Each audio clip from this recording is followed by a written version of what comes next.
do some interview stuff like that, and hopefully you get picked for it. And coming in from the left-hand side now, please welcome Turbo in the mighty Typhoon.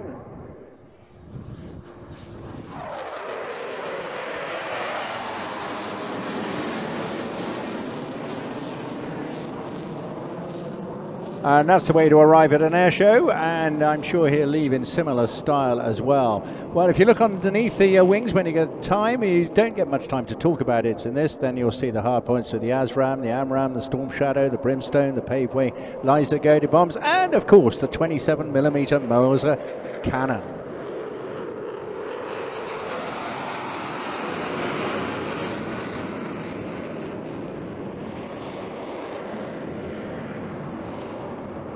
Oh, going very freestyle, as they like to say, carefree handling in this machine. Now he's got a little assistant on board, a digital lady, I understand. Is that correct? Yeah, so if there's certain things that he's not meant to be doing or he's a little bit low, he'll have a little lady just saying in his ear, low terrain, a little bit low. So we got someone keeping a safe eye on him. I've heard pilots refer to her as Barking Betty.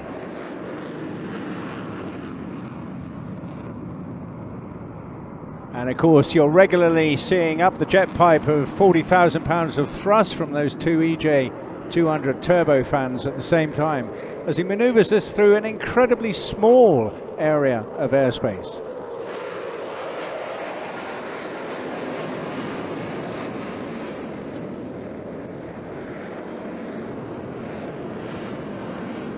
Going through a barrel roll out on the 45, setting the jet up now, just coming in tight, the G piling on, of course, and now really excessive use of G in such a small area.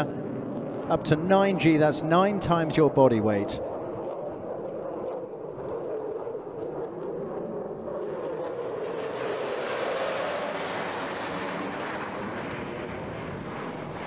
Now, what's your particular specialism on this aircraft? You all have different talents, don't you? Yeah, so my work that I tend to do day to day, I work as a weapons technician, so looking after the ejection seats and the weapon systems upon this mighty fine aircraft. Indeed, and this would be one of the latest generation ejector seats as well, wouldn't it? Yeah, so this is the Mark 16A. Awesome piece of kit made by Martin Baker, and thankfully we haven't had to use it yet on a British Typhoon. Yeah.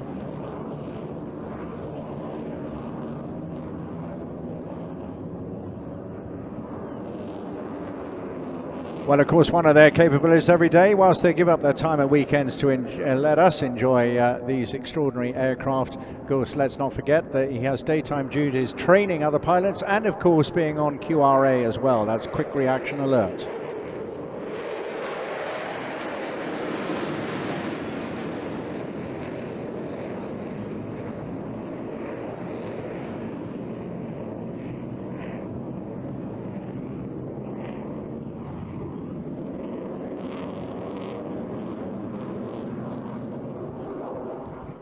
Now, the great thing with this jet is that not only can you fly very fast, but you can fly very slow, and you'll see a little bit at the moment. But right now, here's a great example of a slow roll. Now, that is quite an art form for any pilot. Even more difficult, perhaps, in a machine of this weight and this power, to be able to do that absolutely accurately and keeping the jet going straight down the display line.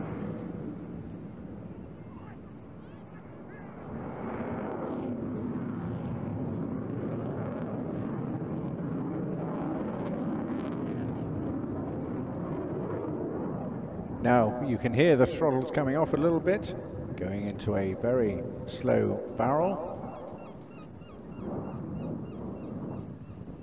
And then with the throttles right back, and you notice how incredibly quiet this has become, but he's still flying at about 110, 120 knots with a stick back towards him, and in a high profile, high alpha we call this, just before, it's basically the angle of the aircraft where it's still flying, but it's close to the upper angle of attack before it would fall out of the sky. Of course, the little computer on board would never let him do that, but the little canards at the front there, if you've got your high-profile photographic lenses and binoculars, you'll see them twitching away because they are just keeping the aircraft under full control. Very shortly now, he's going to push the throttles. There we go.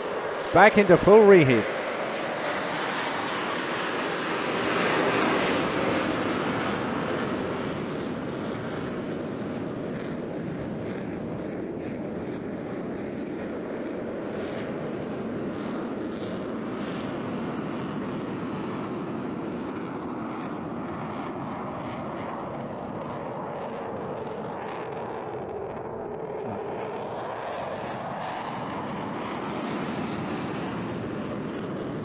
Oh, I can see the feel the smile on his face is doing that. Presumably at the end of this, all you guys have got to rush back to the airfield and start refueling it, checking all the equipment, yeah?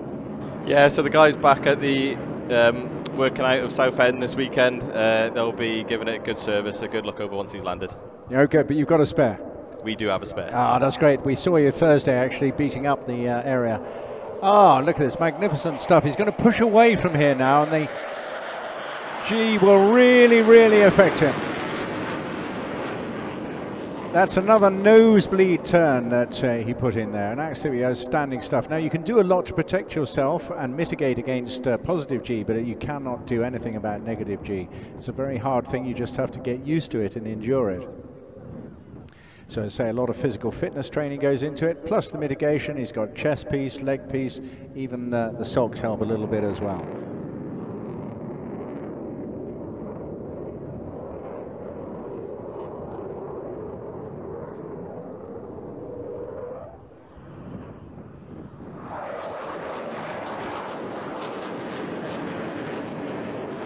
Put in a couple of derry turns there. That, of course, is a fainting, a famous fighter maneuver put together by the famous John Derry, where you feint to go left, but it's in a roll, but you're actually going to turn right, or vice versa.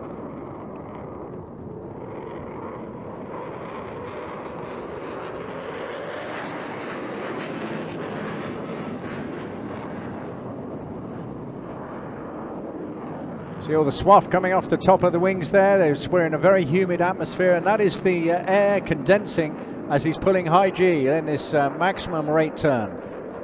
So the G really on all the time, all the way around this turn, and he's absolutely pushing the aerodynamic lift. Oh, fantastic photographer's moment there. This is a really, really good display.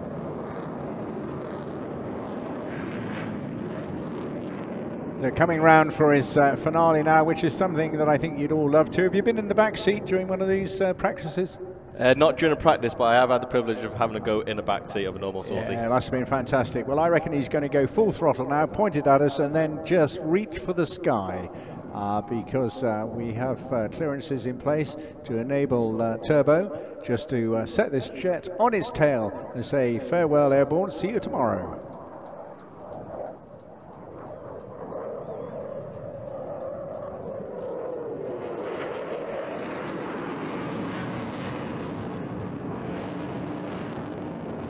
And that is the way to leave an air show. Fantastic. That's the end of day 2 of this fantastic 30th anniversary show here in Airborne. Well done, everybody.